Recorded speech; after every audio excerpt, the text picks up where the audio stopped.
Esse paciente eu fiquei com dó, de verdade. Meu nome é Vanessa Tanaka, eu sou oncodermatologista e eu tenho um paciente super bonzinho que estava com uma lesão bem no canto aqui do olho. E por ser uma lesão numa área muito nobre, ele acabou indo para um cirurgião plástico para fazer a cirurgia. O que eu achei bom, às vezes nessas áreas periocular, um cirurgião plástico, um óculo-plástico, um oftalmologista óculo-plástico, eles são melhores que dermatologistas, são áreas muito difíceis de trabalhar, mas ele fez uma cirurgia que ficou linda, perfeita, praticamente um lifting facial, trazendo pele de toda a região da pálpebra para fechar aquela lesão, cirurgia maravilhosa, só que nesse paciente, essa cirurgia acabou, não sei, pesando, o olho dele, não sei se não tinha tanta sustentação, ele acabou ficando com ectrópio, então acabou puxando a pálpebra dele para baixo e ele teve que fazer uma nova cirurgia. E qual é a grande questão?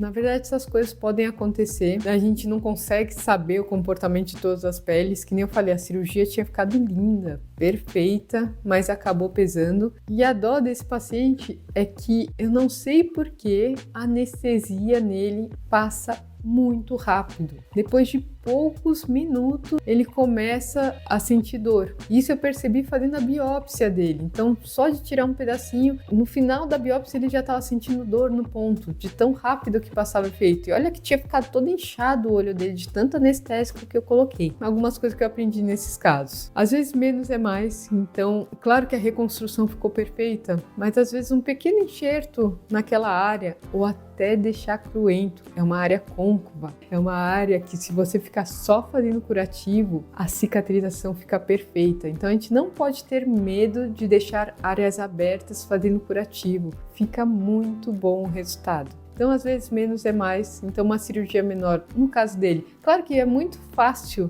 falar isso quando já passou o caso, né? Mas toda vez que acontece alguma coisa, a gente sempre tem que aprender e melhorar. Então, nesse caso, o enxerto teria ido bem, ficar fazendo curativo teria ido bem. Outra coisa que eu aprendi muito com esse pacientes que anestesia com a lidocaína, que é o que a gente mais usa, ela é a mais segura, ela tem um início de anestesia muito rápido, então você terminou de anestesiar, você já consegue começar a cirurgia. Para pacientes como ele, que infelizmente em poucos minutos eles voltam a ter dor, a gente precisa complementar a anestesia com algum outro anestésico de longa duração. No caso dele, quando eu tive que fazer um outro procedimento, eu fiz anestesia com a lidocaína e logo em seguida eu complementei com a ropivacaína. E o paciente fez esse segundo procedimento comigo sem nenhuma dor. Então foi um alívio para ele, porque ele ia se deixar, ia aguentar a dor, ia ficar sentindo dor e falando que estava tudo bem, que ele estava aguentando, mas é uma situação muito desgastante da gente passar por isso, de ver o paciente sentindo dor. E para ele, tadinho, esse paciente não reclamava, mas para o paciente é traumatizante, né? Você passar por uma cirurgia onde você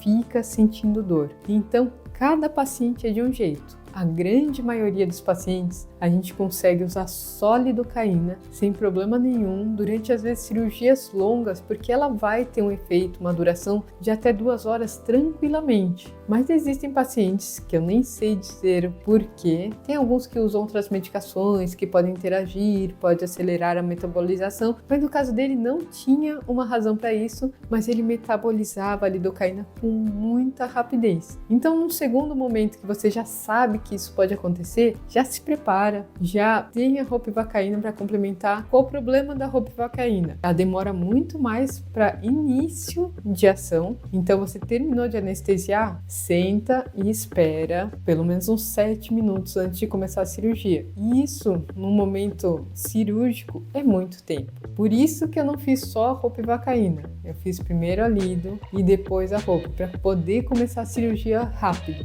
Mas o tempo de duração é muito maior. Então a gente está falando em 6 horas de duração, 4, 6 horas, às vezes até mais. Então, esse paciente, no segundo procedimento, saiu satisfeito, saiu feliz. Então, 2 aprendizados importantes. Menos é mais. Às vezes, uma reconstrução pequena é muito melhor do que uma reconstrução grande. E a segunda, se por qualquer motivo a lidocaína está passando um efeito muito rápido, tem uma ropivacaína ou bupivacaína, as duas têm um efeito prolongado à mão para você poder complementar essa anestesia. Se você gostou do conteúdo, achou que te ajudou de alguma maneira, me segue, se inscreve aí no canal.